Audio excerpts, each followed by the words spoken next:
frustrating process that's gone on now for 30 plus years. So currently we have on appeal a case involving Marvin Washington, who was a former NFL player for the Denver Broncos when they won a Super Bowl, and Marvin's a friend. And he and several co-plaintiffs are currently on appeal challenging the DEA's failure and refusal to do the rescheduling that they've been requested to do. And at the same time, we had President Biden's announcement, which I just can't quite get my hands around, because there's an executive order that was not what he did. And then there's a letter that he apparently wrote to the Justice Department. And that would be another pathway for them to reschedule properly cannabis.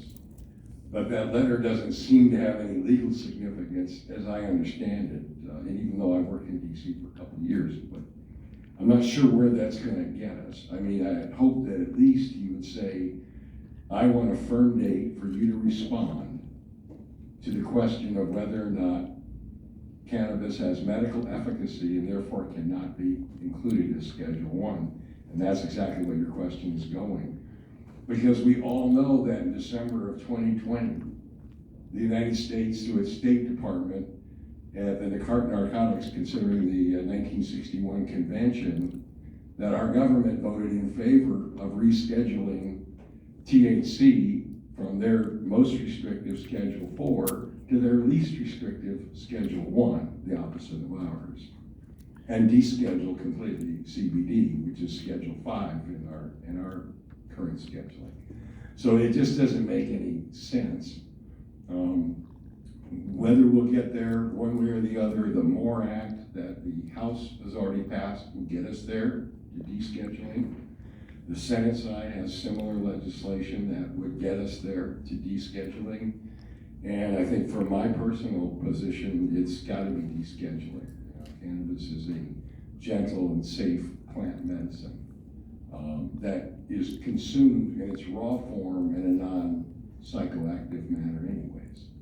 So that's where we are. We'll have to see if President Biden's action prompts the Justice Department to take action.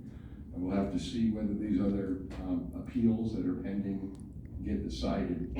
But I believe it's pending in the DC Circuit, I think. Either DC Circuit or the New York Circuit. Thank you so much. Thank you so much, Ken. Do we have any other questions from the audience? Cool. Start down here. Work my way up. Hi, my name is Anthony. I'm a Friel here at Western.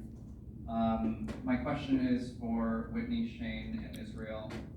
Since you guys talked about environmental compliance, I was just wondering if you could name a few of the environmental compliance groups that you possibly know of in California, just some names to start researching and looking into.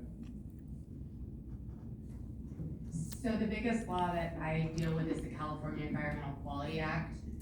And that's going to be a big player on, I think, moving forward with the regulations. California recently took away their provisional license, which allowed to kick the can down the road when it comes to CEQA. That's the acronym for it.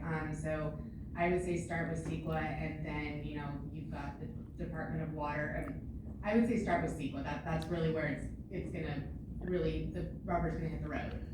Just to follow up on that, yeah, I would really, I think, kind of almost begins and ends with CEQA, really, kind of, because just from speaking from a business sense, there's been a lot of red tape that has been added to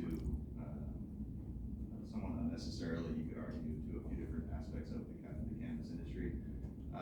It's in place for a reason. I think California is obviously one of the more progressive environmental states, which is great, of course, to have that as a kind of benchmark for the other states to follow.